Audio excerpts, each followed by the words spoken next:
disons, bilan. Qu'est-ce qu'on peut s'attendre de réalisation dans les prochaines années? Bon, disons au terme du mandat, si on arrive à faire une quinzaine de classes écoles, je suis très heureux. Je serai un député comblé. Si la préfecture de Gaoual arrive à avoir 15 écoles, je serai très comblé. Ce sera vraiment l'objectif. Et l'autre aspect, c'est si les associations de Gaoual arrivent à nouer des partenariats avec les autres associations ou les autres institutions de développement pour qu'ensemble ils puissent réaliser leur objectif, ce sera l'autre aspect du développement. Et c'est ce qui va faire l'objet du prochain ouvrage, qui va remonter des données statistiques qui permettent aux décideurs de comprendre effectivement les besoins de nos populations. Donc en termes d'objectifs, je pense que ces programmes qui sont là, notamment sur la réalisation des écoles, vont s'achever d'ici un an ou deux. Et puis que vers la troisième année, on va peut-être redéfinir nos ambitions, parce qu'on sera arrivé au terme de ce qu'on a promis aux populations.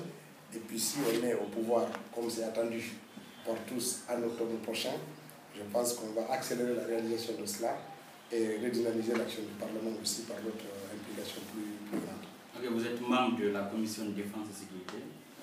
Le président de la République a annoncé l'envoi de 500 casques bleus guinéens supplémentaires.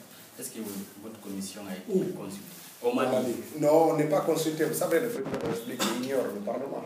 Le Parlement n'est pas consulté. C'est dommage parce que notre pays travestit ainsi le fonctionnement parlementaire.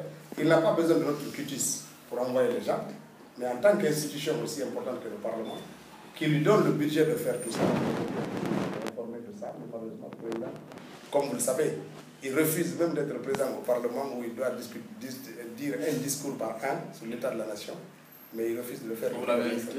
Non, il n'a pas, c'est les constitutions qui l'invitent à le faire, mais il ne le fait pas. Donc les ministres sont invités par la Constitution à être présents devant les parlementaires une fois par semaine, mais ils ne le font pas. Ils viennent à l'Assemblée pour parler du budget simplement et ils s'en vont. Une fois que la période de budget est terminée, vous ne verrez aucun ministre au Parlement, alors que la loi leur dit, venez une fois par semaine discuter des questions d'actualité avec les parlementaires. Une fois par semaine, mais ils ne viennent jamais. Donc ils ignorent le Parlement et ils affaiblissent ainsi cette institution assez importante dans la démocratie. Voilà.